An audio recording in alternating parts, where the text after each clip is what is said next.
לא ציפינו לתוצאה הזאת, זה ברור לגמרי.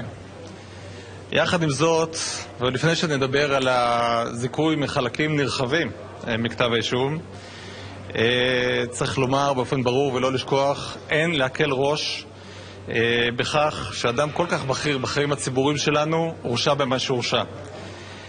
בית המשפט ביקר חריפות את התנהגותו של מר אולמרט וקבע כי למרות קשרים אמיצים ומגוונים וקרובים מאוד שהיו לו במשך השנים, לרבות בימים הרלוונטיים, עם מר מסר, הוא ישב והחליט בעניינים שבהם מר מסר היה מעורב. בהתנהלות בלתי תקינה מול אנשי מקצוע של המשרד, בשינוי החלטותיהם ועוד ועוד דברים שנאמרו בהכרעת הדין. ניתנה כאן אמירה נורמטיבית שיכולה לעניין אותנו מעבר לפסק הדין הזה. בית המשפט קובע שעובד ציבור, בכיר או זוטר, לא יכול לקבל החלטות ולא יכול לעסוק בעניינים שנוגעים למקורביו, כשהוא נמצא בניגוד עניינים חריף כל כך, כמו במקרה שלפנינו. במיוחד כשמדובר, וכאן זו תוספת שלי, בעניינים כלכליים. עובד ציבור מחויב אך ורק לאינטרס הציבורי, לא לשום דבר אחר. אלה נורמות התנהגות בסיסיות שהופרו פעם אחר פעם במהלך כהונתו של מר אולמרט כשר התמ"ת.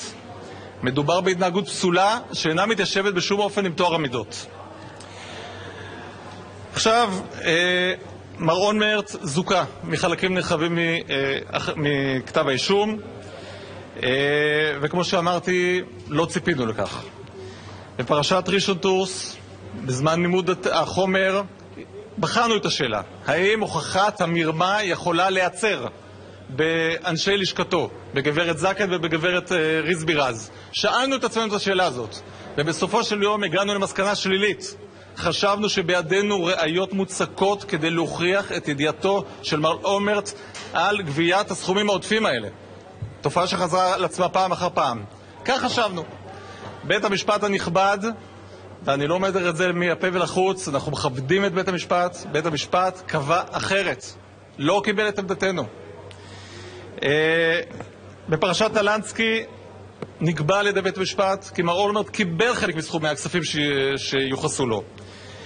מדובר בסכום של $15,000 במזומן שמר אולמרט קיבל בבית מלון, בסכום נוסף של $4,700 שמימן לו שישייה אחרת בנסיעה פרטית לגמרי בבית מלון.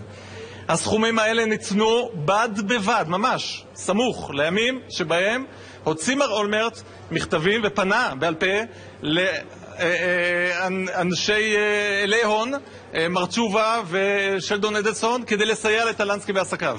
ממש באותם ימים הוא מוציא מכתב על נייר מכתבים רשמי של מדינת ישראל ומקבל $15,000 במזומן מטלנסקי, ממש באותם ימים. בית המשפט לא קיבל את הקונספציה שלכם. לא, הוא לא קיבל את הקונספציה, אז אנחנו יודעים מה ייחסתם לו. אני לא מתחמק, אמרתי יש כאן שאלה נורמטיבית שבה בית משפט חשב אחרת מהפרקליטות, וזה בסדר גמור, אני חושב שזה בדיוק הפער. הפרקליטות צריכה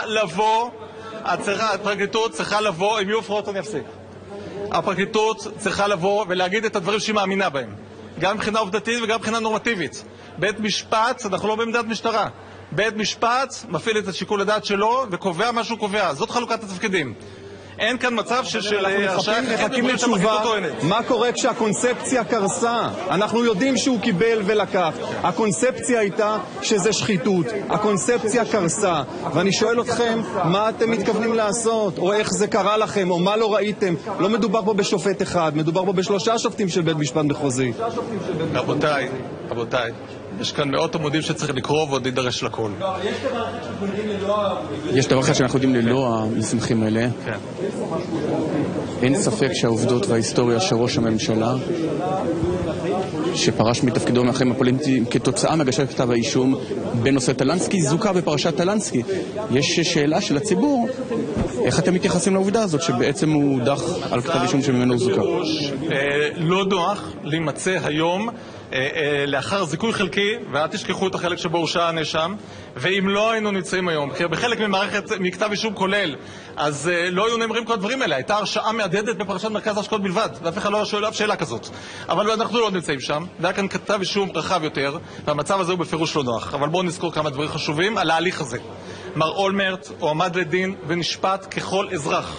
הפרקליטות הגישה כתב אישום ראוי על פי מיטב שיקול הדעת, לא יותר ולא פחות ממה שהיה צריך להגיש. איש לא עשה למר אולמרט הנחות, אבל גם איש לא החמיר איתו. איש לא החמיר איתו, התנהל כאן הליך ראוי וענייני, וכל מי שמנסה... אתם תשקלו לערער לבית המשפט העליון? ולהפוך את העניין לאישי, פשוט שוגה. האם יהיה ערעור? רבותיי, זה לא יהיה רציני. אם אני עכשיו אתמודד עם קביעות מנומקות של בית משפט מהשרוול, ואתחיל להתמודד איתם ולהגיד לכם שהולך להיות כאן ערעור. אנחנו נלמד את הנושא הזה, זה ממש לא רציני.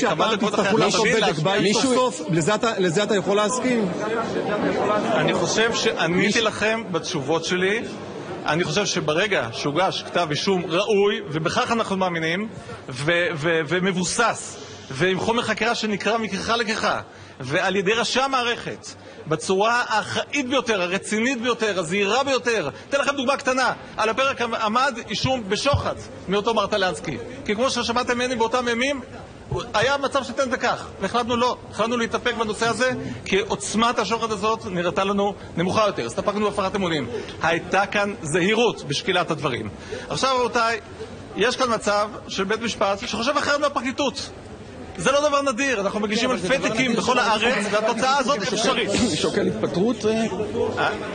אני בטוח שגם אתה לא מציע שיפסיקו לבחון את עניינם של ראשי ממשלה, ורק בשל תפקידם להימנע מחקירה אפילו, מחקירה. זאת השאלה. אני חושב, רבותיי, נסתפק בזה, רבותיי. נקבע סטנדרט בעייתי בהגשת כתבי אישום לעתיד. אני חושב... כן, כן. האם מדיניות התביעה תלך אחורה שנות דור לשיטתכם בעקבות הזיכוי הזה של אהוד אולמרט? אני מצפה מהתביעה ומאמין גם שהיא תמשיך להיות עניינית ולעשות את הדבר הנכון בכל נקודת זמן שהיא. תודה רבה בשלב הזה. כן, גיא.